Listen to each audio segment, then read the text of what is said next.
No ar, JF Cast, seu programa de saúde e bem-estar associado a um bom bate-papo, promovido por nossa equipe de podcast da Associação Joelísio Fraga Mieloma Múltiplo. Agora JF Cast, com Joelísio Fraga.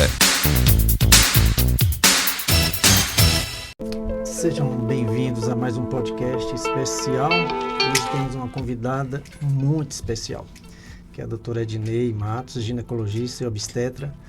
Ela vai estar falando sobre dois temas extremamente importantes para a saúde da mulher. Esse é o Março Lilás, que reforça a conscientização sobre o câncer do colo do útero, e o Março Amarelo, mês de conscientização sobre a endometriose. Muitas mulheres ainda desconhecem os sinais dessas doenças e a importância do diagnóstico precoce. Por isso, nessa conversa, vamos esclarecer dúvidas, desmistificar mitos e reforçar a importância do autocuidado feminino. Então, fique com a gente, participe. Estamos ao vivo na Melodia FM 87.9, no Instagram, na nossa página, Joelísio Fraga. Compartilhe essa live com quem precisa dessa informação. Lembrando que depois você pode também estar acompanhando pelo o canal do YouTube e no Spotify. Agora vamos dar início a esse bate-papo. Doutora Ednei, seja muito bem-vindo, muito bem-vinda, e agradeço muito por ter aceito o nosso convite, doutora. Obrigada, Joelísio. Eu que agradeço o convite. É uma honra estar aqui falando de um tema tão importante para as mulheres. Queria que a senhora apresentasse. Quem é a doutora Ednei? Bom, eu sou Ednei Matos, eu sou obstetra, sou mãe, sou professora do curso de medicina da UESB e também coordeno o serviço de doação de órgãos da região, do Sudoeste, com sede no Hospital de Base. E já sou conquistense, né? Moro aqui há 32 anos e já me tornei conquistense. Eu sempre falo, bebeu água daqui, não sai, não volta mais, não volta mais para sua origem. Pois a gente tem muita coisa para falar aqui. Eu vou iniciar perguntando o que é o Março Lilás e por que essa campanha é tão importante para a saúde da mulher. A importância do Março Lilás é chamar cada vez mais a atenção sobre a importância do diagnóstico inicial do câncer de colo. Todas as patologias hoje a gente está dando enfoque um mês para reforçar essa necessidade de você procurar o ginecologista, fazer o exame, porque você pegando na fase inicial tudo tem tratamento e tem cura. Não se admite hoje mulheres com menos de 30 anos estão morrendo por câncer de colo de útero. Então, e chamou a atenção que uma das maiores causas de óbito de mulheres em idade reprodutiva até 30 anos de idade é o câncer de colo do útero. Então isso não pode acontecer, então a gente reforça. Mas também não é só o Março Lilás, é o ano todo. Você tem que estar lá na busca de se conhecer e fazer esses exames para o diagnóstico precoce de todas as patologias. Pois é. O câncer do colo de útero é um dos mais comuns entre as mulheres. Qual o papel do ginecologista na prevenção e no diagnóstico precoce? Justamente, é o exame físico, né? Hoje você tem que fazer esse exame, fazer o preventivo, que é o Papa Nicolau e a colposcopia, identificar aquelas lesões que são suspeitas e biopsiar, para ter um tratamento inicial. Então, já diagnostica inicial. Então, a importância de estar pelo menos uma vez ao ano no ginecologista. Certo. Quando a senhora recebe uma paciente com um câncer no colo, a senhora encaminha para um oncologista? Como é que é feito esse procedimento com essa paciente, doutor? Olha, a paciente do câncer de colo de útero, eu também trabalho com cirurgia oncológica, às vezes eu opero Sim. também. Mas quando alguns casos, a maioria, a gente precisa encaminhar para o atendimento para o SUS. Então, a gente fazendo esse diagnóstico, tem alguns serviços nas cidades também que você precisa e tal. Eu só faço a parte cirúrgica. Sim. Mas você precisa dar acompanhamento também com o oncologista clínico, para ver se precisa de alguma terapia coadjuvante, porque após a gente fazer o estadiamento dessa doença, a gente vai ver se precisa ou não fazer uma radioterapia, uma quimioterapia. Sempre inicia com a ginecologista, né? Sempre é o ginecologista, sempre é o exame preventivo. Sempre descobre. O exame do Papa Nicolau ainda é o principal método de rastreamento. A partir de que idade ele deve ser feito e com que frequência? Iniciou a vida sexual, tem que fazer. as mulheres boa parte só procura o ginecologista para fazer uma avaliação se ela tiver alguma queixa ginecológica. Mas a gente fala, tem que ir antes, porque o câncer, quando dá algum sintoma, já está num estágio bem avançado.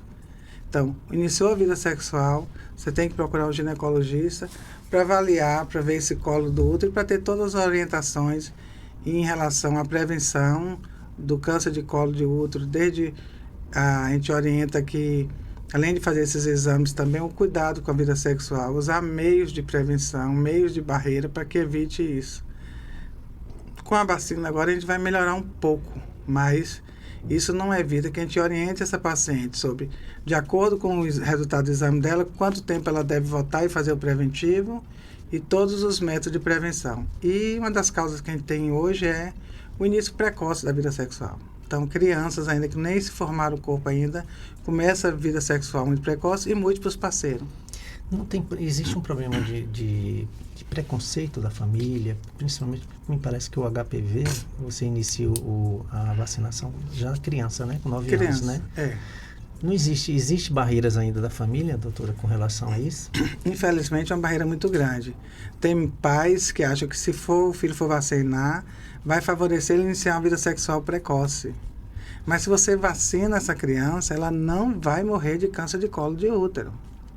E a gente fala câncer de colo de útero na mulher, mas você também tem o câncer de orofaringe, tem o câncer retal, que são cânceres também ligados ao HPV, não é só o colo de útero. Entendi. Então, esse preconceito é um grande problema que a gente está tendo hoje. Elas não, mesmo nas escolas públicas, você leva essa vacinação lá, mas alguns pais falam que não era para vacinar. Pois é, eu estou falando que tivemos um podcast com o doutor Renato, né? Renato Marinho, e ele falou desse problema que tem, né? Do preconceito da família em não aceitar que aquela criança de 9 anos venha receber a vacina, né? Além do Papa Nicolau, existem outros exames que as mulheres podem fazer para prevenir doenças ginecológicas, doutora? Você fazendo o exame ginecológico, a consulta, o exame físico, baseado nisso, vamos ver quais exames você precisa. Tem exame de laboratório. Para o diagnóstico de certeza dessas lesões, você tem que fazer uma biópsia. Então, todos os exames, então, na mulher, eu falo que o ginecologista é o clínico da mulher. Você faz uma avaliação geral dela. Tem também a questão a partir dos 40 anos, fazer a mamografia, que é uma prevenção muito importante. Mas muitas mulheres hoje não procuram o serviço, porque dizem que tem medo do resultado. Aí alguns falam assim, quem procura acha. Mas não é, a gente tem que acabar com esse preconceito, porque se você pega na fase inicial, você vai ter uma vida digna, você não vai morrer daquilo. Então, o que a gente vê hoje de pacientes, porque por preconceito não procuraram serviços médicos, estão na fase terminal e que poderia ter evitado isso se tivesse tomado cuidado. Claro que a gente não fala que não é só culpa da mulher, a gente também tem que melhorar nosso serviço de assistência. Sim. A nossa assistência não dá conta da população de fazer os exames básicos. É um problema de saúde que a gente tem muito grande. E olha que a mulher ela é muito mais flexível para aceitar, né? Para fazer, né? O homem nem se fala, né? O homem não gosta de fazer exame. Mesmo assim tem esse problema, né? Tem esse problema. Porque ainda tem um problema maior da mulher que é mãe. Ela cuida do filho, cuida do marido, cuida de todo mundo, e se tiver um tempo, ela cuida dela. Então, quando já está numa situação assim, triste, vai. Tem hora que eu falo com as pacientes, eu falo assim, eu não vou fazer o exame porque eu tenho medo do resultado. Eu falo assim, bora fazer uma visitinha na casa do câncer? Para depois você me responder isso, porque... Você fala a casa de um Carminha? A casa de Carminha, a casa do amor. Sim, ela teve aqui, nossa, ela... Não, Carminha é fora de série. É abençoada. É abençoada. Então, assim, você vê gente lá, porque por questão de preconceito, claro, que teve muita gente, o problema foi falta de acesso. Então, a gente não vai culpar a população, você teve isso porque você não cuidou. Ela não teve acesso, e você sabe que financeiramente hoje, para a saúde, você... ainda ter uma saúde particular é difícil. A maioria da população não tem como fazer isso. Então, elas não tiveram acesso, mas outros teve acesso, teve o diagnóstico inicial e foge. Eu trabalho com saúde suplementar e eu vejo, às vezes, no consultório, pacientes que eu tenho que ligar, volta, seu exame deu problema, vem aqui, a gente precisa resolver. E fica com medo de pegar, diz que tem medo de buscar um resultado. A senhora atende no SUS também, né? Atendo no SUS, na UESB. Na UESB. Quais são as principais limitações para se fazer um tratamento adequado utilizando o SUS, doutor? Hoje a gente tem a questão a gente tem uma problemática hoje de marcar cirurgia. Então, a quantidade de médicos do município que é credenciado para fazer a cirurgia é muito pouco, ele não atende a demanda. Sim. Isso é um problema seríssimo. A biópsia, até a paciente conseguir fazer uma biópsia é difícil, porque após você só consegue encaminhar com o resultado diagnóstico anatopatológico. Então, você não tem essa população. Recentemente, a gente teve problema aqui com a ressonância, com fazer o tratamento de quimioterapia e radioterapia. Porque só tem um aparelho credenciado de radioterapia aqui, ele estava quebrado. Então, imagine, se pegar esse paciente que é daqui ou da região circunvizinha e ter que enviar para Salvador. É um transtorno. Então, é muita coisa. A gente precisa melhorar muito nossa saúde pública. Eu falo que a saúde pública é complicado e a gente não consegue, ninguém vê, nenhuma gestão resolver plenamente esse déficit que existe. Olha, Conquista, ele abrange 86 municípios, né? Então vem gente dessa região toda para cá. E norte de Minas. E norte de Minas, pois é. E não suporta mais. Não né? suporta. Com a estrutura que tem, né? E com a deficiência de que, né? Infelizmente. Hoje, tem uma coisa importantíssima, que é assim, a gente vê a questão de não atender, mas hoje o que acontece? Você tem mais gente inscrita no cartão do SUS, como fosse Conquista, do que a população. Tem mais de 1 milhão. Então assim, você está atendendo a demanda de outros municípios que não cumprem seu serviço e vem para a Vitória da Conquista. Claro que é uma cidade de referência, a terceira maior cidade, mas tem essa questão de fornecer e fazer o cartão do SUS como seja daqui. Então, você tem a questão do dinheiro público que vem destinado para isso. São várias dificuldades que a gente precisa resolver. E também a gente não vai, mesmo às vezes sabendo que não é do município, a gente não vai dizer para esse paciente, eu não vou lhe atender, se vire e volte para lá. Não é. Não pode, e aí né? Não consegue atender a demanda. É complexo demais, né? Muito complexo. A infecção pelo HPV está diretamente ligada ao câncer do colo de útero. Como a vacinação contra o HPV ajuda na prevenção e quem deve tomá-la? Todo mundo. Todo mundo, né? São raras contraindicações. Na verdade, a vacina deveria ser fornecida até os 45 anos de idade às mulheres. Mesmo aquelas que já iniciaram a vida sexual, porque não quer dizer que todo mundo já teve contato com HPV, mas a causa do câncer de colo do útero, 99,9% é o HPV. Não só colo de útero, como de reto também você tem uma incidência alta e, como eu falei, de orofaringe. É uma incidência muito alta desse câncer. Então, a gente precisa ampliar essa vacinação, ver com o governo para fazer isso ampliar, porque você vai prevenir. Então, se vocês verem que o custo para tratar esses pacientes é muito maior do que você comprar vacina, verdade, a gente vai ter uma melhora. Então, a gente fala vacine, porque se você vacinar, você não vai ter o câncer de colo do útero. Você tem menos de 1% do câncer que não é ligado ao HPV, mas são casos raríssimos. É o raro do raro. Então, a nossa incidência é essa daí. A gente tem uma população morrendo porque não quer vacinar.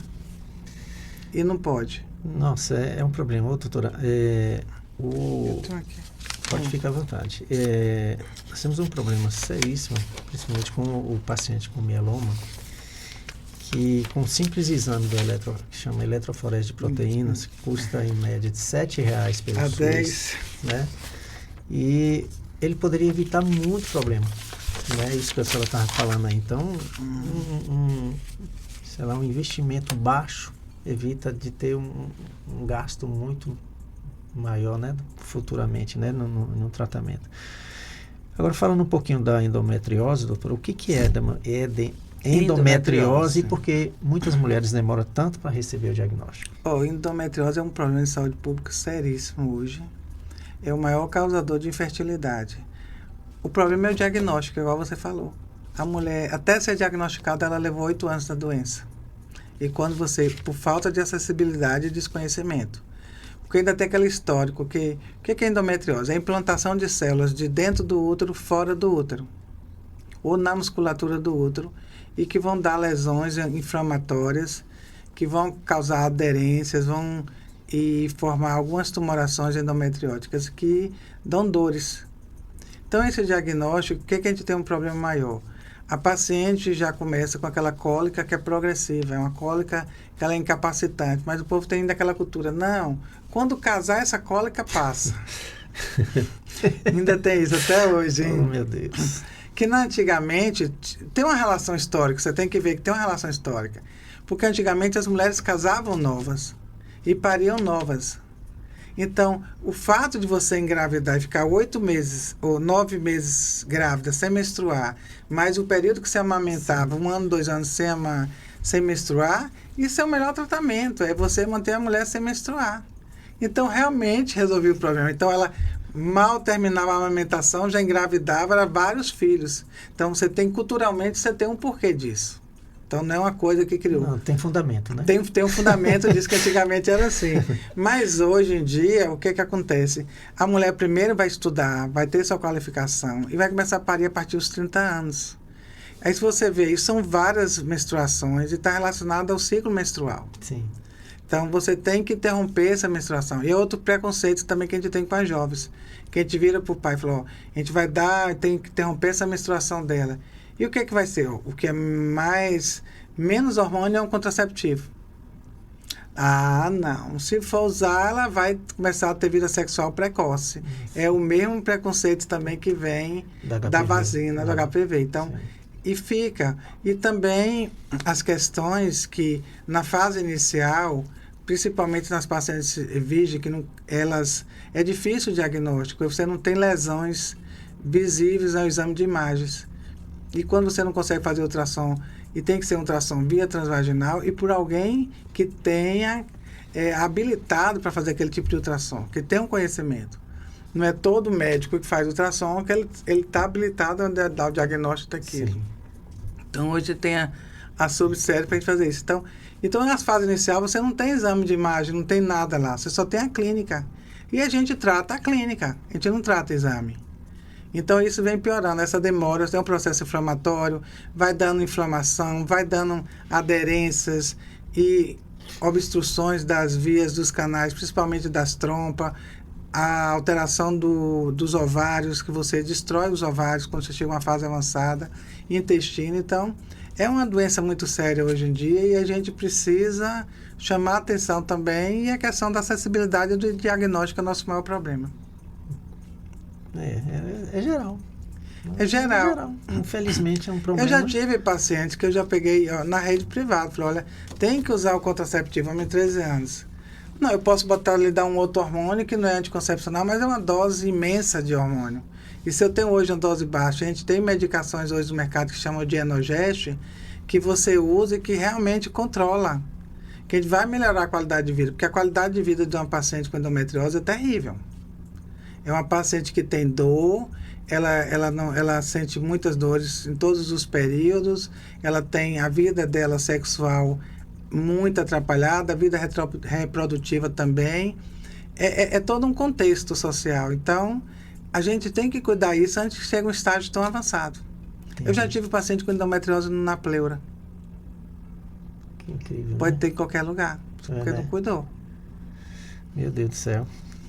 Quais são os principais sintomas da endometriose e como diferenciá-los das cólicas menstruais comuns? A endometriose é uma dor, realmente uma cólica muito intensa, e ela é progressiva. Ela vai cada vez mais, vai piorando, vai aumentando essas dores. São as dores mais incapacitantes, aquela que a paciente vomita muito, ela não consegue ir para a escola, ir para o trabalho, fazer isso. A vida sexual, ela sente muita dor. Fica totalmente limitada, né? Fica extremamente limitada. E é progressiva. A cólica comum é aquela coisa que não vem nem todo mês, uma vez ou outra. Você toma um analgésico simples, passa aquela dor e ela não lhe incapacita de fazer suas atividades habituais. Então, sua atividade diária você mantém. Mas a endometriose não. É uma dor e às vezes o paciente sente dor ao urinar, sente dor ao defecar em fase mais avançada. Então, é um quadro mais agressivo e que esses analgésicos comuns não melhoram essa dor. Não resolve. Não resolve de jeito nenhum. Meu Deus. Ela pode afetar a fertilidade? Como é feito o tratamento para quem deseja engravidar? Primeira coisa, teoricamente toda mulher quer engravidar um dia. Sim.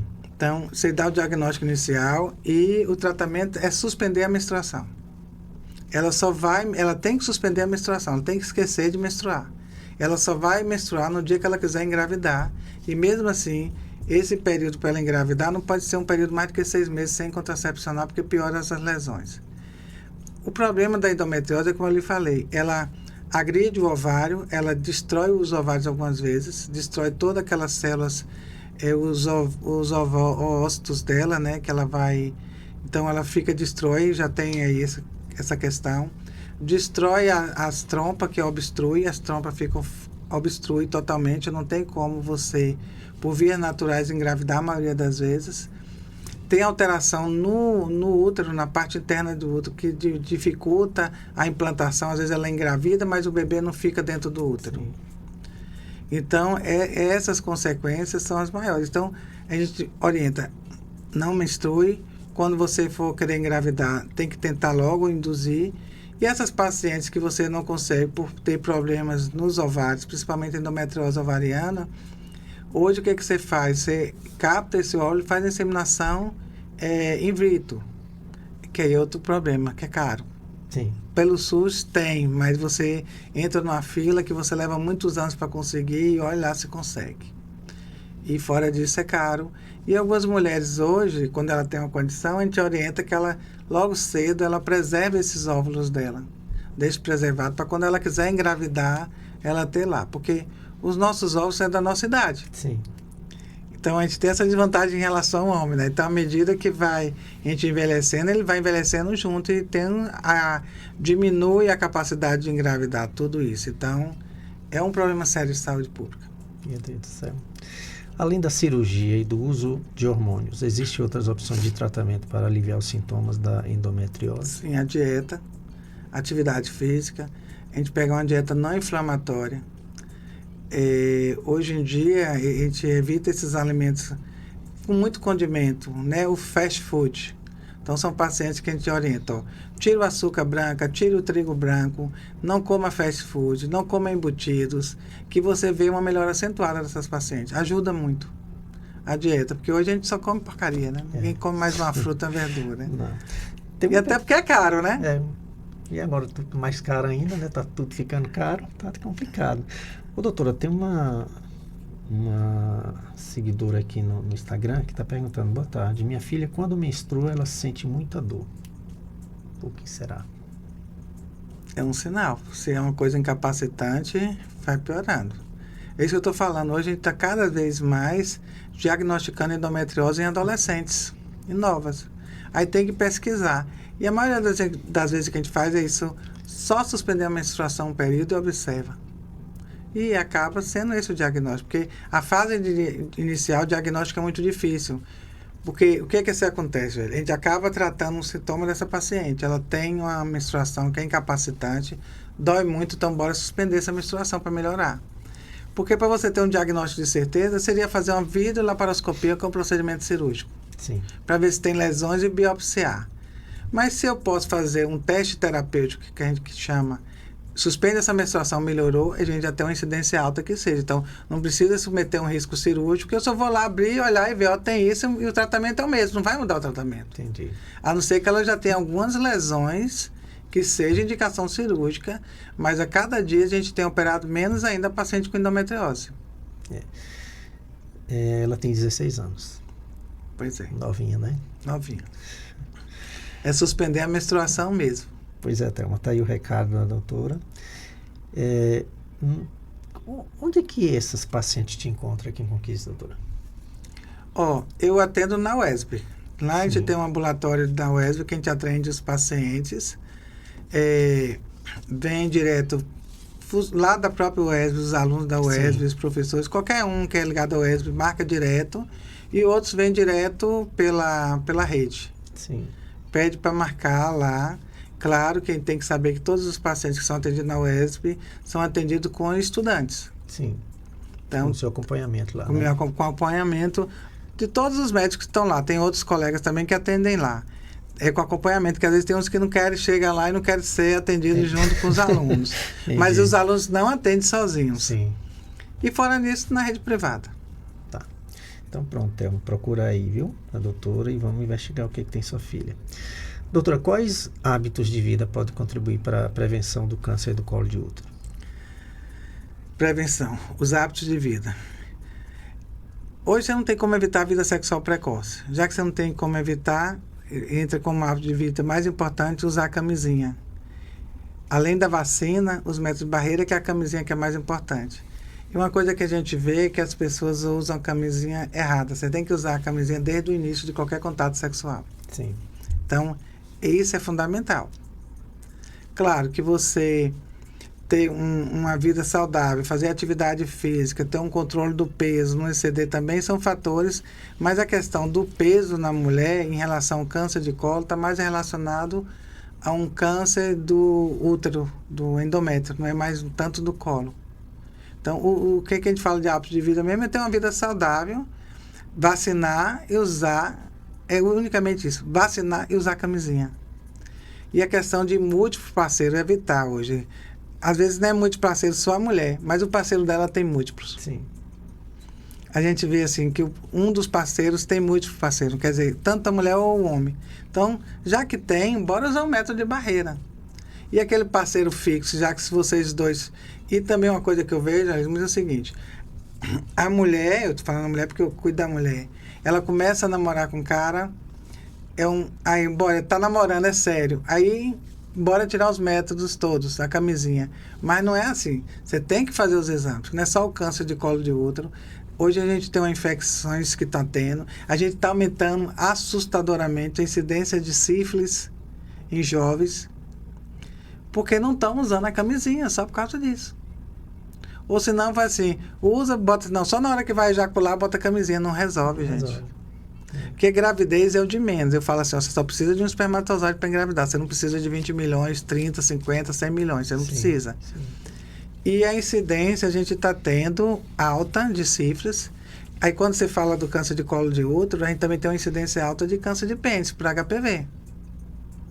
Não é só a mulher, não. Então, a mulher na fase inicial você ainda cuida, mas imagine um câncer de pênis que você tem a amputar. É uma das consequências também.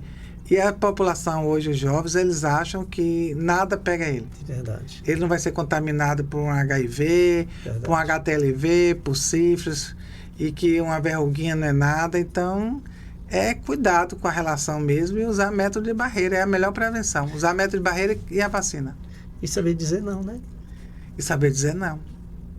Porque, segundo o Dr. Renato no nosso podcast, tem uma incidência muito grande com o câncer por sexo oral, né? É isso de orofaringe oral. É isso que eu estou falando, tanto Pois no homem quanto na tem mulher. Que dizer não. Falar não. De garganta, de Pois língua. é.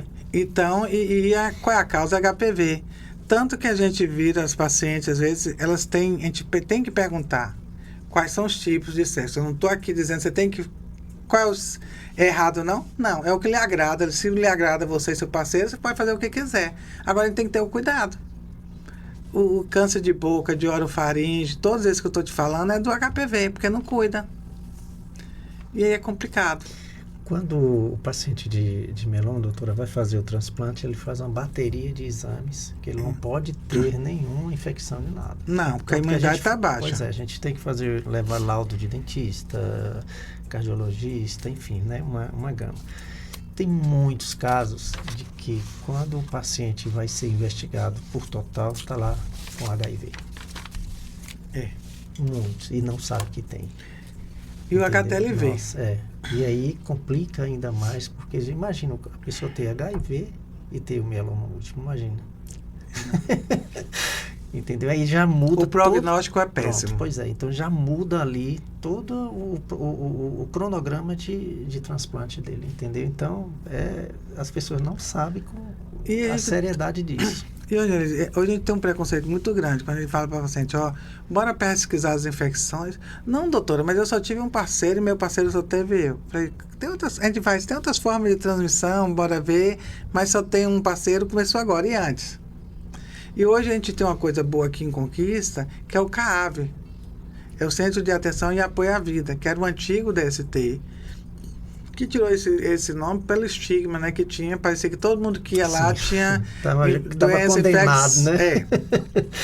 Estava condenado. Então, lá você não precisa de solicitação médica. Você chega lá, eu quero fazer o exame das infecções e você faz. E é bem conduzido. A gente tem o HIV e o HTLV, que é da mesma família de vírus, que o HTLV é muito mais incapacitante. Hoje a gente melhorou muito que quem tem HIV você nem percebe, porque você trata e cuida bem. Mas o HTLV é pior, porque ele vai dando alteração da motricidade e com o tempo esses pacientes têm dificuldade de andar. E complica, e várias coisas que atuam na musculatura e tudo. Então, assim, não justifica.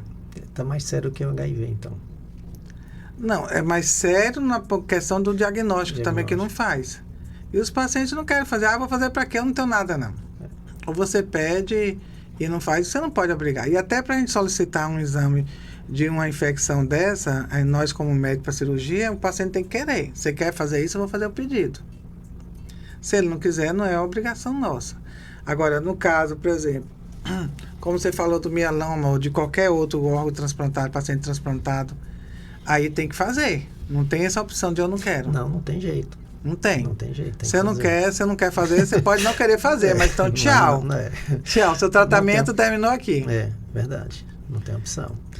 Ô, doutora, a menina que fez a pergunta, a Thelma, ela disse que já faz acompanhamento contigo lá na UESB. Então você já tá bem encaminhada, viu, Thelma? Ela já faz contigo. Entendeu? Então ainda bem, viu? Doutora, muitas mulheres têm medo ou vergonha de ir ao ginecologista, né? Infelizmente, né? Como vencer esse receio e entender a importância do acompanhamento regular? Isso tem. Principalmente a gente vê nas pacientes idosas. As pacientes idosas, elas têm mais vergonha do que as novas têm, mas é mais raro. Mas as idosas. E um problema que a gente tem também são aquelas que não têm mais parceiros, que não tem uma vida sexual ativa. Elas acham pelo fato de não ter parceiro... Não pega... Não precisa em nada. Aí tem os outros câncer, aí não vai procurar o ginecologista fazer exame. Não, mas eu não tenho mais ninguém, para que eu quero fazer exame? Então, isso é um problema que tem de saúde pública. Tem o câncer de mama, tem tudo. Então, eu já estou velha, Não existe velho para isso. Você tem que fazer. Até como eu falei, o ginecologista, ele é o clínico da mulher. Sim. A gente identifica muitas vezes, chega lá na UESB mesmo, no meu consultório, paciente que era hipertensa, não sabia que era hipertensa. Colesterol altíssimo, está diabética, pré-diabética, e não sabia porque não fez um exame. Então, já na rotina, você já faz uma triagem dos exames básicos para ver isso aí que você tem que fazer, porque até se for usar alguma medicação interfere. Então, vencer isso aí, tem que ir. Né? Se você tem muita vergonha de ir num ginecologista homem, porque não tem problema, vai na mulher, tudo igual, a mesma coisa. Eu falo com ela assim, você acha que a gente com tantas mulheres, igual eu já atendi mais de 16 mil, 20 mulheres só no consultório, vou lembrar de alguma coisa, como é que é, e é tudo igual, não tem por que ter vergonha, não muda nada. Você tem que fazer realmente, a questão é assim, nós fomos criadas para fechar as pernas. Então, o exame ginecológico é um exame que lhe expõe. Primeiro, já chega lá e já lhe pergunta a sua vida toda. Quando você começou a vida sexual, quantos parceiros você tem, o que você faz, o que você não faz, se gosta ou não gosta. Então, você já começa a expor. Depois vai lá, tira a roupa toda e senta de perna aberta. Uma coisa que você foi a morte a vida toda. Porque se você vê com a criança quando começa, é assim. Quando é uma menina que está sentada, que abre as pernas, que bota a calcinha, vem logo lá a pessoa. Olha, bora, fecha as pernas, senta aí. Quando é um menino que tá nu, que já tá mostrando que tem ereção, que alegria, e todo mundo chama, vem ver, já é homem. Então, isso já vem uma questão cultural que a gente tem que vencer isso. É muito tabu. E esse tabu da vergonha da mulher não é só no exame ginecológico, é em tudo, é na vida dela. Eu conheço mulheres que nunca ficaram despidas com sua parceria, porque tem vergonha. De relacionamentos de mais de 20 anos. Meu Deus. Então, existe isso, né? Existe. É raro, mas existe. E assim, depois fala assim, você fala assim, o corpo ideal. O que é o corpo ideal? É você estar bem.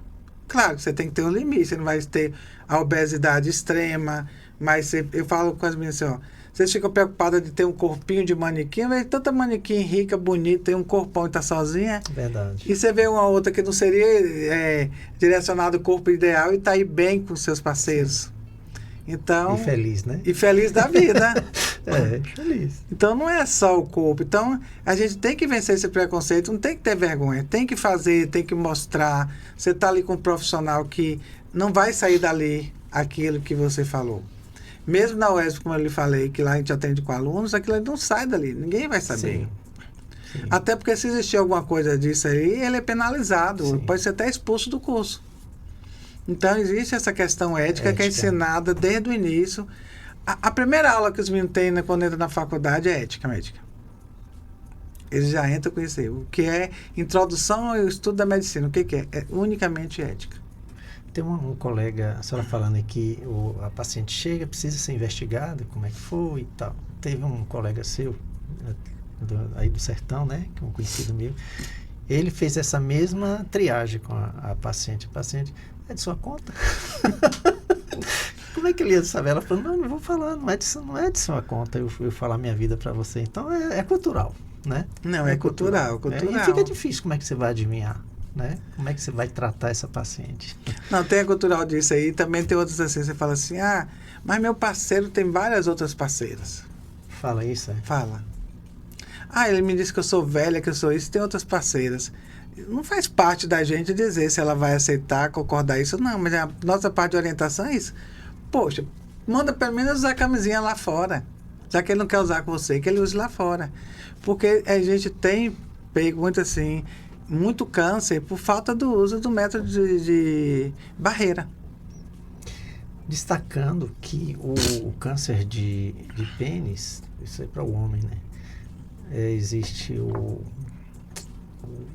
principal fator é a sujeira, né? A não limpeza. Não é nem a questão da sujeira, é o HPV mesmo. O que acontece é os pacientes que têm fimose ou excesso de pele, que às vezes eles têm uma lesão, não limpa direito, ou eles não conseguem olhar direito, e fica aquele vírus lá mais tempo, você vai ver já tem uma lesão acentuada. E acaba amputando, né? Mas é mais a questão de higiene, mas seria mais infecções outras. Sim. Mas aumenta a incidência de câncer por isso, porque ele não limpa direito e ele não vê a lesão. Quando vê, já está avançada. É triste. Doutora, para as mulheres que estão na menopausa, o rastreamento e os cuidados preventivos mudam? Hoje a gente vai ter uma mudança que a gente já começou a pegar, daqui uns tempos, as pacientes que vacinaram. Então, tem pacientes que já são vacinados há muito tempo, você muda, você aumenta o tempo de exames, de fazer o Papa Nicolau, você pode aumentar. E o nosso futuro vai ser isso, a gente vai ficar melhor e ter menos incidência, porque aumenta. Mas a mulher na menopausa, ela também tem câncer. E aí a preocupação do câncer de colo de útero, às vezes, se tiver muitos parceiros, eu já peguei paciente com 70 anos com câncer de colo de útero por HPV. Que ela dizia, meu marido é danadinho, doutor. É o raro, mas você tem que fazer. Porque aí também aumenta a incidência de câncer de endométrio e câncer de mama. E tem outras doenças. Então, o rastreamento, o acompanhamento, pelo menos uma vez por ano, tem que continuar. A mamografia, a depender da idade, é anual. A um certo período, você pode botar bianual e seguindo direitinho, a depender dos riscos familiares, da história familiar e do risco daquela paciente. Mas a mulher menopausada, ela precisa de um acompanhamento sério também, que tem várias outras coisas, para melhorar a vida dela. Então, não está livre, não. Está livre, não. Só se ela deixar de ser mulher. Então, como não tem, ela vai continuar indo para o ginecologista. E cuidado com o marido, esse danadinho, né? Pois é. Como é que está o acesso ao Papa Nicolau e a vacinação no SUS? O que precisa melhorar? Precisa melhorar. Você ter mais acessibilidade, você ter mais profissionais para possa atender essas pacientes, para fazer esses preventivos, porque você não atende a demanda, e ampliar o leque da vacina. A gente precisa ampliar. A gente precisa botar essa vacina até 45 anos. Porque você vai diminuir os custos, na prevenção, você gasta muito menos do que tratar. Sim. O custo é altíssimo no paciente já com diagnóstico. Você fazer a biópsia, se ela vai fazer cirurgia, se ela vai fazer rádio, se ela vai fazer a bracterapia. E a questão também para a própria paciente, o emocional. Há alguns casos de câncer, então você faz a cirurgia de câncer de colo, acabou com a vida sexual da mulher. quando tem um estágio muito avançado, porque ela sente dor, a braquiterapia faz uma sequela muito grande, dá uma estenose, então ela perde praticamente o canal vaginal. Então, e você vê esses pacientes jovens. Então é complicado. O que você tem que fazer é isso? É ampliar, você ter mais médicos para atender na rede SUS, nos postos de saúde, você ter uma busca ativa para essa paciente. Olha, bora, você tem que fazer seu preventivo, você não fez. E a vacina é ampliar a vacina, ampliar a idade e a acessibilidade. Ô, doutora, um dos fatores que limita a paciente com mieloma múltiplo, por conta da hipercalcificação dos ossos, são as fraturas espontâneas. Então, essa paciente ela acaba ficando limitada. E existe uma cobrança muito grande do parceiro, do esposo, do namorado, enfim, porque ela ali está pela limitação e acaba sofrendo, né? Acaba o abandono, separa. Existem essas situações também? Tem deparado com situações assim? Tem. Na mulher tem. Por exemplo, a mulher que tem um câncer de colo, que ela fica vagina curta, ela não consegue ter muito mais o ato sexual, a penetração vaginal dificulta e às vezes em uns casos são até impossíveis. Deixa. E o homem ainda é muito machista, né? Sim. Não só isso, a gente vê também muito no câncer de mama, que eles abandonam as parceiras, porque aquela parceria que você tem há muitos anos, na hora que você mais precisa, ele tipo, vamos dizer assim, ó, eu já vi casos assim, da parceira falar assim, ele virou para mim e disse que eu não presto mais para nada. Então você já está emocionalmente mal por um diagnóstico e seu parceiro lhe abandona. É complicado. E você vê o contrário, isso não acontece. Não. Ontem eu estava até numa live falando ontem que nós temos um caso de ex-esposa, cuidar do ex-marido, botar dentro de casa e cuidar, né? Já não se vê isso no lado do homem. Não se vê isso do lado do homem. Do lado ele você vê o abandono. Ele abandona, não é baixo, não. Todas as classes sociais, de todos os níveis, você vê esse abandono na hora que ela mais precisa. Isso, eu sei. Teve um caso de uma paciente que ela teve que, né, com câncer de mama, ela teve que extrair o seio, ficou só com um, e ele falou para eu não quero uma mulher de um peito só. E abandonou ela. Então, imagine como é que fica, porque você sabe que o emocional tem tudo a ver com o tratamento. Tem. Né? Então, ela está ali já com a autoestima baixa, com os problemas de saúde, e ainda abandonada. Né? Isso influencia todo um contexto no tratamento. Vê muito o emocional e a ajuda da família, dos parceiros, que tem uma influência muito grande. A gente vê, eu já vi casos de pacientes que, pela literatura, não era para estar vivo. Mas ela teve um apoio tão grande, ela tem uma fé tão grande ali, que ela está bem hoje. E outros casos que você vê que não é nada e se foi. É, verdade. Mas o emocional tem muito a ver. Tem a ver com o sistema imune, né? Você não está bem, seu sistema imune está bem baixo. Claro, no mieloma eu falo porque a gente tem um contato mais próximo com as pacientes com mieloma, a imunidade baixa e o emocional ruim, aí afeta, coitada, né? Fica difícil o tratamento, né? Já complica muito. Ela faz uma outra pergunta aqui, doutora. Eu queria saber, eu já tive câncer de mama, eu tenho uma filha que eu tenho 28 anos, então ela pode fazer mamografia? Entendeu a pergunta? Entendi. Ela teve câncer de mama e tem uma filha de 28 anos e ela está preocupada com o risco para a filha. Sim. Primeira coisa, a gente tem que saber que idade que ela teve o câncer de mama. Se foi antes dos 50 anos. Segundo, qual o histórico familiar dela de câncer? Se tem um histórico muito grande de câncer, a gente já tem como pesquisar hoje. E se foi abaixo dos 50, ou principalmente abaixo dos 40, hoje você tem testes que você faz, diagnósticos, para ver o risco dessa pessoa ter câncer de mama e ovário. Pronto. São caros, mas se tiver saúde suplementar, você faz um relatório, a gente passa pelo geneticista. Mas aí o que vai fazer? Basicamente, acompanhamento ginecológico com ultrassom. Você não faz mamografia em pacientes tão novos. Ou ultrassom, no caso, é uma ressonância. Mas não ficar. Se ela for um caso isolado, bora só acompanhando aí. Pronto. Então, procura a doutora, viu, Theo? Como as campanhas de conscientização, doutora, podem ajudar a quebrar tabus sobre a saúde ginecológica? A gente reforçar, né? Sempre dar um enfoque. Isso aqui que você está fazendo é muito importante. Que aí você amplia mais. Que às vezes tem gente que nunca ouviu falar que existia vacina. Sim. Então, quando você bota na mídia, você usa toda essa questão para divulgar, isso facilita muito. Olha, bora, você tem jeito, você tem a vacina, você tem o exame, você tem que fazer o exame, não tem que ter medo do resultado. Na fase inicial você cura, vários cânceres você cura, quase todos os cânceres você cura na fase inicial. Então não tem que ter medo, você tem que procurar o serviço mesmo. E hoje você tem informação na internet, em vez de ficar vendo só TikTok, bora ver umas outras informações, o que é que tem lá para saúde, né? Que ajuda. A não ser que a gente começar a botar no TikTok também, olha, faça o seu preventivo todo ano. Eu tenho no meu TikTok lá, é só mieloma. Ó, fique atento ao sinal do seu corpo, né? Não põe nada de dancinha, nada, lá é só informação. Pois é. Aí, isso a gente está melhorando muito essa questão da informação, mas essas campanhas mesmo é para você dar um enfoque, mesmo para dar um choque. Bora chocar ali, ó, é isso, se não fizer você vai morrer. E bora cuidar, e aí você já desperta mais e já tem melhorado bastante. Sim, essas campanhas que você vê cada dia que passa, antes eram poucas campanhas que tinha, agora todas as patologias estão tendo. Como eu lhe falei, tem a do colo, e reto e colo também, que é a parte do proctologista também, que a gente tem que fazer isso aí, e que também tem a ver com HPV, né? O câncer de reto. Uma incidência altíssima.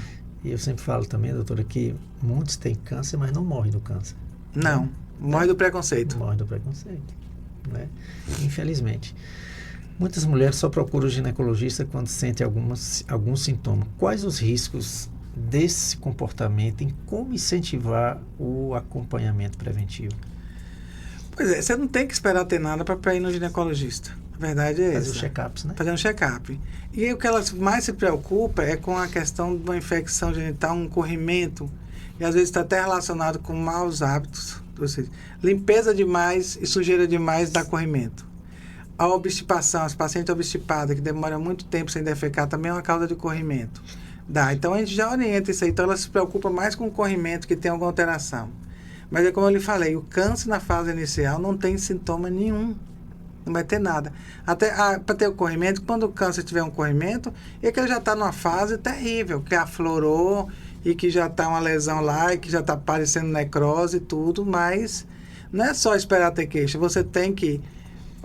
Primeira coisa, a mulher para ir procurar o ginecologista, menstruou, ou está demorando de menstruar, bora procurar um ginecologista. Se tá alguma alteração, está muito gordinha, muito peluda, tem aquela alteração de humor e tudo, então você tem que ver o que está acontecendo. Investigar, né? Investigar. Iniciou a vida sexual preventivo. Muito bem. O diagnóstico precoce pode salvar vidas. O que acontece quando o câncer do colo de útero, do útero é descoberto tardiamente? É péssimo, Péssimo. Mas como eu falei, a qualidade de vida. As pacientes no estágio avançado precisam fazer bracterapia, que é uma radioterapia que você faz com introdução dentro da vagina. Então você tem que botar o equipamento lá. Isso dói muito, isso, além das sequelas. Então, você dá alteração dos órgãos próximos da bexiga, você dá sequela na bexiga. Pacientes que estão em idade reprodutiva, que fazem a radioquimioterapia, ela pode também perder essa capacidade reprodutiva dela. Então, é complicado, a gente não pode deixar chegar lá. A gente tem visto pacientes de 26 anos em fase terminal de câncer de colo de útero, em fase paliativa. Ou seja, o que é o tratamento paliativo? É deixar a pessoa morrer com dignidade. Você não tem mais nada o que fazer. Falando nisso, dia 4 nós vamos estar com café, primeiro café paliativo aqui em Conquista, lá no SEMAI, dia 4, 19 horas, viu? Estão convidados, faz inscrição, depois está lá no meu site, ou lá no Instagram, tem o link, né, que vocês têm acesso para fazer inscrição gratuitamente, tá bom? Doutora, mais alguma coisa? Não, foi paliativo. Eu lembro, eu tenho um colega de faculdade meu que vem sempre aqui na Casa do Amor com Caminha. Ele acompanha essas questões dos paliativos, dá um suporte muito bom aí. Pois é, não, mas a gente está querendo. E hoje já tem os hospitais, hoje você já está com essa estrutura, os hospitais, de cuidado paliativo. Sim. Ou seja, é você, o paciente fase terminal, você dê um cuidado, dê um suporte para ele ter uma dignidade. Não ser abandonado, não é aquilo ali. E às vezes quando você bota o paciente em tratamento paliativo, ele vive muito mais tempo do que está descrito na literatura, do que ele iria viver. em contato com alguns médicos paliativistas, muitos falam que eles iniciam o tratamento paliativo, mas não morrem. Não morrem. Entendeu? Eu já vi paciente. Salvam eles ali. Aquela questão do paliativo é isso, você está dando dignidade para a pessoa. O que acontece hoje em alguns serviços, até colegas mesmo, você não tem mais jeito. Eu já peguei acompanhando uma paciente num câncer terrível, que pela literatura ela não ia viver nem um ano de ovário, a gente operou ela e ficou... E teve um colega que falou, não sei o que você está fazendo, não tem mais jeito. Eu falei assim, eu acredito nela, e ela tem mais de 10 anos e está viva. Aí, tá vendo? Ela entrou pro paliativo e falou assim, bora tirar aquilo para você não sofrer tanto. Se tiver algum procedimento cirúrgico que a gente possa melhorar, algum tratamento, a gente faz. Mas, como eu falei, ela é tão bem acolhida que aquele paliativo já não é mais paliativo. É verdade. É o suporte que ela não achou antes. Casos, sim. Muitos. Muitos casos de pacientes que estão vivos aí, você fala... E aí a gente pega esses pacientes para eles darem os testemunhos para melhorar os outros. Você vê como ajuda. Então, até que tem de desmistificar isso aí, de que paliativo é fim. É fim, não. Nem câncer, é dignidade. É dignidade. Eu falo que Martinha, não sei se você conhece Martinha, que era uma enfermeira lá do Hospital de Base, que vai estar até na semana que vem aqui com a gente.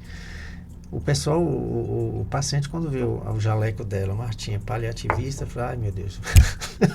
Não quero não. O que você está fazendo aqui? Então tem que desmistificar isso aí. Ô, doutora, existem outras condições ginecológicas, além do câncer do colo de útero, que pode ser prevenidas ou diagnosticadas com exames de rotina? Sim. Todas as doenças, inclusive, principalmente o câncer de mama também. Lesões outras, se você examina... Eu falo, a gente como ginecologista, você tem um acesso melhor que a gente examina a paciente despida. Então, eu já vi paciente que a gente diagnosticou melanoma no pé, que ela tinha uma mancha no pé e nunca tinha visto. Então, manchas outras que você vê de câncer de pele, melanoma, outras lesões infecciosas que está pelo corpo que passou despercebida. E de vulva, de pele. Então, assim, todo tipo de lesão, as lesões estão expostas. Também, se fazendo exame, a gente pede os exames de rotina também, a gente diagnostica outros cânceres de outros órgãos também, a depender da queixa ou do exame de rotina que você fez. Então, o câncer de ovário também, que o câncer de ovário é um problema sério em ginecologia, porque quando você diagnostica já está numa fase avançada. Então, isso melhorou atualmente porque as pacientes estão procurando exame, a gente está fazendo exame mais precoce e está identificando, diagnosticando e tratando. Sim. Então, não está sendo mais daqueles pacientes que chegavam já em fase final de você fazer uma cirurgia mutiladora numa paciente jovem em idade reprodutiva. Então, a questão também do risco do colesterol, do triglicérides, de outras patologias, das infecções urinárias de repetição, melhorar a questão que eu te falei da obstipação intestinal. Então, o ginecologista acaba sendo um clínico, então você pode descobrir várias coisas. Entendi. E fazer os encaminhamentos devidos. Lá no sertão o pessoal fala tudologia. Tudologia. Não é? A ginecologista é o clínico da mulher, né? É clínico, Algumas mulheres têm receios de usar anticoncepcionais hormonais. Eles podem ter alguma relação com o desenvolvimento de doenças ginecológicas?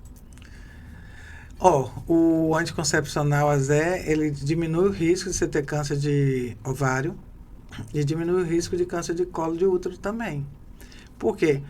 E de infecções genitais. Sim. Porque uma das ações do anticoncepcional é manter o ovário em repouso. Então, se ele vai manter o ovário em repouso, vai diminuir o risco de doenças proliferativas, até a endometriose que a gente falou, certo? Se ele espessa o muco, outro mecanismo de ação é espessar o muco cervical que está na vagina para o espermatozoide não progredir.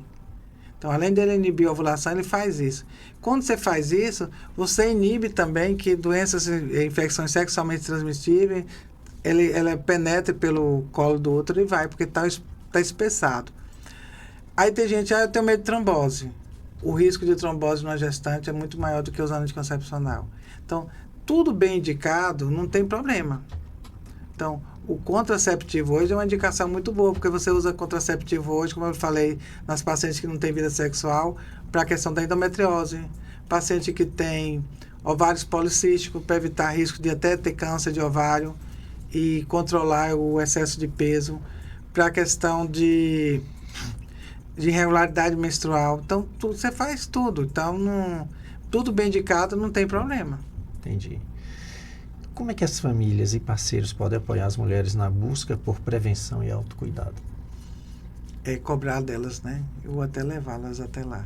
Então tem que cobrar. Você precisa. Quando foi que você fez o exame? Às vezes eu vejo pacientes que são os parceiros que marcaram. Você precisa ir lá. E chega lá, hoje mesmo atendi um. Vem aqui porque meu marido disse que eu tenho que vir aqui, que eu tenho que resolver minha vida. De tudo, né? E a questão que você falou da mulher menopausada mesmo, coisa você tem como melhorar. Porque a mulher hoje de 60 anos é a mulher de 40 antiga. Sim, a mulher verdade. de 70 é de 50. Então, a expectativa de vida a gente mudou. Então, às vezes, as mulheres têm medo da terapia hormonal, mas a gente precisa. Tem as contraindicações e as indicações. A gente morre muito mais de problema cardíaco. E a falta hormonal infarta e morre. Mulher infarta e morre. Não é igual homem que infarta 2, 3 vezes, porque tem a testosterona lá para proteger. A maioria, você não conhece. Você conhece alguma mulher que já infartou? Não. E homem, vários. Vários. E porque a mulher, o primeiro infarto que tem, ela morre. Então, você tem que fazer todas essas prevenções e a qualidade de vida dela também, né? Então, a mulher menopausada também, ela tem que estar seguindo lá o acompanhamento para fazer o tratamento adequado. E ela está muito mais, tipo assim, mais ativa, né? Mais ela ativa. Tá mais estressada, fumando, bebendo, tá mais num ritmo, assim, muito mais, né? Na verdade? Cigarro, são 2 crimes na vida da mulher. Cigarro e Coca-Cola. Tá vendo aí, ó? Os refrigerantes em geral, mas esses refrigerantes coloridos no geral são os piores. Tem a Fanta laranja, Fanta uva. Então você não consegue, bora pelo menos um Guaraná, uma coisa assim. E aí acaba com a mulher. O cigarro, então, aumenta o risco de infarto, o envelhecimento precoce. A mulher entra na menopausa até precocemente pela questão do cigarro, tabagismo. E o envelhecimento, a pele fica acabada. Você pode pegar 2 mulheres que fumam da mesma idade, você vai ver que é acabada. Sim. Eu falava sempre assim, era Rita Lee, fumante, e aquela garota de Ipanema. Como é o nome dela, que é da mesma idade, 80 anos. A gente podia colocar Paula Toller. Lembra dela? Lembro, sim, foi da minha época. Pois é, as duas muito diferentes. Então, assim, a gente está vivendo mais. Então, se você não cuida de você com uma boa alimentação, atividade física e uma reposição hormonal, você envelhece. Sim. Se é a falta de hormônio, você fica de mau humor, você briga com todo mundo, você não dorme direito. Então, você tem que se cuidar. Então, não adianta você dizer, não. Aí viram, mas eu sou naturalista, eu não vou fazer nada. A gente respeita. Aí tem uns que dizem, eu não vou usar anticoncepcional, dizer que eu sou naturalista, eu não vou prevenir. Eu falei, então, se você quer ser natural, nós mulheres fomos feitas animais, são iguais animais para parir. Então, você vai parir todo ano e amamentar. Você foi feito para isso. Foi feito para isso. Nosso corpo era preparado para isso. Para parir, ter a primeira menstruação, ovulou e engravidar. Né? Então, assim, aí ficou esse naturalismo, aí daqui a pouco começam as complicações daquela paciente que está sempre de mau humor, que não faz a reposição, está sempre brigando com todo mundo, não dorme direito, já acorda, é complicado. Sim. E a gente a nossa estatística de vida agora, a gente aumentou para mais de 75, Sim, né? Verdade. Então a gente tem que viver com qualidade. Aí aumenta a osteoporose, aumenta tudo. Aumenta tudo de ruim, né? Tudo de ruim. Tudo de ruim. Doutora, para finalizar, que mensagem a senhora deixaria para as mulheres sobre a importância do autocuidado e da prevenção? É isso que a gente tem que se cuidar, né? Não ficar pensando só na família, tem que procurar fazer seus exames, ter uma vida bem equilibrada, comer bem, fazer atividade física, certo? Se cuidar, se arrumar, não pensar só virar aquela dona de casa. E procure seu médico. O ginecologista é só uma vez por ano, gente, já é suficiente, não precisa mais do que isso. Então, tem gente que leva uma vida sem procurar. Quando chega lá, você tem situações que você não tem como mais resolver. E é como eu falo, procure o ginecologista pelo menos uma vez no ano, porque toda patologia diagnosticada no estágio inicial tem cura. São raras aquelas que você não consegue resolver. E aquelas que você não tem cura, você melhora a sua qualidade de vida. Porque se você não cuidou a tempo, você só vai piorando cada vez mais. Olha, muito obrigado, viu, doutora? Nossa, a senhora teve muitas informações interessantes, importantes. Nós vamos estar com esse podcast gravado lá no YouTube, no Spotify, também no Instagram. E para quem não assistiu, né, vai ficar lá gravado. E eu só reforço que a semana que vem nós vamos estar com Martinha, que é a enfermeira paliativa, vai estar falando aqui sobre o café, o primeiro café paliativo de Vitória da Conquista, que tem a presença confirmada do Dr. Vitor Carlos, né? Que é o médico paliativista lá de Salvador. E até semana que vem, se Deus quiser. Muito obrigado pela audiência, muito obrigado aí pelas mensagens, e até semana que vem, se Deus quiser. Tchau, doutora. Tchau, obrigado também. Bom final de semana para todos. Você ouviu o JF Cast, um podcast produzido pela Associação Joelísio Fraga Mieloma Múltiplo. Saiba mais no Instagram, @Joelísio_Fraga. No YouTube, AJFMM.